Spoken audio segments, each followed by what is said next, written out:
Siema wszystkim, dzisiaj bardzo fajna tematyka, mianowicie kulturystyka. Organizm traktuje trening jako środowisko zewnętrzne, zmienne środowisko zewnętrzne. Jeżeli ono się zmienia, organizm musi ulec przystosowaniu, adaptacji. Jeżeli dochodzi do adaptacji, organizm staje się lepszy, wydajniejszy w danym środowisku. Więc jeżeli jest środowisko zewnętrzne stałe, ulega zmianom, organizm czuje się zagrożony, ulega stresowi, broni się w postaci zmianom przystosowawczym, adaptacyjnym i staje się wydajniejszy, lepszy, silniejszy w danym środowisku zewnętrznym. No oczywiście, że tak. A co nam może pomóc przyspieszyć procesy adaptacyjne? Odżywianie. Więc dieta jest jakby turbiną, jak mamy w samochodzie, turbiną, która pozwala nam przyspieszyć tą adaptację, te przystosowanie do środowiska zewnętrznego. Stąd zarówno trening, jak i dieta jest tak samo ważna, czyli można powiedzieć, że trening to jest 100%, dieta to jest 100%. Badania udowadniają, że pełny fizjologiczny zakres ruchu powoduje albo ma wpływ na hipertrofię, natomiast też ma wpływ na elastyczność mięśni. Jeżeli ta elastyczność mięśni jest zachowana, wtedy mamy lepsze warunki hipertroficzne. Stąd pełny zakres ruchu jest zdecydowanie korzystniejszy, aby zbudować mięśnie.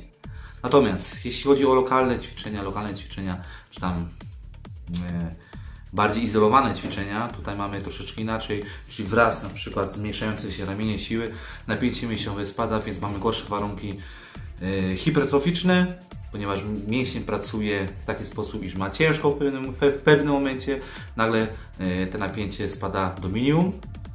I w związku z tym tutaj nam mogą pomóc maszyny, czyli odpowiednia konstrukcja tych kół pasowych, tych dźwigni, wyciągów spowoduje to, iż te napięcie jest większe przez powiedzmy większość zakresu ruchu.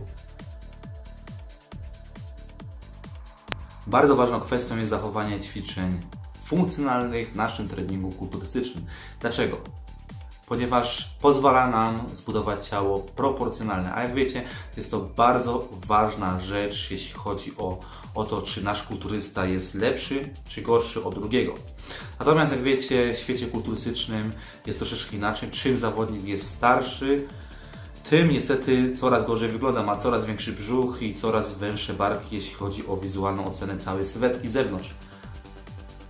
A wynika to z tego, iż kulturyści, nie wszyscy oczywiście, ale w większości uważają, iż jeżeli jest zawodnikiem już zbudowany, ma te podstawy, ma tą bazę, musi zająć się szczegółami. Więc co się dzieje w jego treningu? Dominują lub są właściwie same maszyny, czyli praca jednostawowa, jednoosiowa i w związku z tym te proporcje traci. Nie mówimy o samej roli tutaj dopingu, bo wiadomo, to jest oczywiste, natomiast my tu mówimy o kombinacji albo walce między wolnymi ciężarami a maszynami. Więc wolne ciężary działają na nasz organizm wielostawowo, czyli oprócz tego, że przeciwdziałamy grawitacji, to jeszcze stabilizują nasze ciało w płaszczyźnie czołowej i strzałkowej. Tu mamy pracę jednostawową. Co jest dużym minusem oczywiście treningu i nasz zawodnik nie dość, że traci tą elastyczność mięśni powięzi, to jeszcze niestety traci proporcje. Stąd wolne ciężary zawsze powinny być w naszym planie treningowym. Funkcjonalne ćwiczenia zawsze powinny być w naszym planie treningowym, niezależnie od stopnia zaawansowania. Natomiast maszyny nie są takie super złe. Jak mówiłem, mają też kilka pozytywnych rzeczy. Natomiast one powinny być dodatkiem. Bardzo często spotykamy się z takim hasłem, iż trenujemy w kulturystyce pojedynczy mięsień. Czy ma to poparcie w nauce? Czy jest to mit? Oczywiście jest to mit. Jak wiecie, jeżeli mamy jedną część ciała, czy jeden narząd chory, na przykład nerkę, to nasze całe ciało jest chore. Tak jest. Czyli tworzymy jedną całość i każdy element musi grać dobrze, prawidłowo. Mamy mięsień, mamy grupę mięśni i one są elementem większej konstrukcji taśmy, powięzi, która przynosi obciążenie przez całą tą swoją konstrukcję. Stąd, jeżeli mamy cały mięsień, który nam się nie rozwija, tracimy przez ten mięsień proporcje, musimy brać pod uwagę konstrukcję całej taśmy, całej powięzi, a nie tylko pojedynczego mięśnia. W związku z tym taki kulturysta bardzo długo naprawia ten swój problem. No i pomimo tego, że poprawił swoją sylwetkę, dalej ma zaległości w tych swoich najsłabszych elementach. Musimy poruszyć bardzo ważną kwestię, mianowicie odróżnić kulturystę od pseudokulturysty. Kulturysta opiera swoje przygotowania na wiedzy. Jest skromny w myśleniu nowych tez. Jest pokorny, ponieważ wie, ile jeszcze nie wie, więc nie jest taki odważny, aby tworzyć i chwalić się swoją wiedzą. Natomiast pseudokulturysta jest to osoba, która pomimo skromnej wiedzy najwięcej krzyczy, najwięcej chwali się, ile to wie, przedstawia swoją wiedzę, według mnie oczywiście mitologię, jednym argumentem, tylko jednym argumentem, mianowicie wyciąga z kieszeni swoje zdjęcie i mówi: taką formę zrobiłem. I my uciekamy od tych osób, nie chcemy takich osób, chcemy mieć wokół siebie prawdziwych fachowców, kulturystę, który wie, jakie ma zaległości, analizuje te zaległości pod względem biomechaniki, anatomii, fizjologii, no i chce wyglądać coraz lepiej. Natomiast pseudokulturysta uważa, że już wygląda najlepiej i dlatego ma tyle medali, no ale zawsze można zrobić wszystko, a nie tylko minimum. To po pierwsze. Po drugie, i powtórzę się po raz kolejny, zawsze można wyglądać lepiej.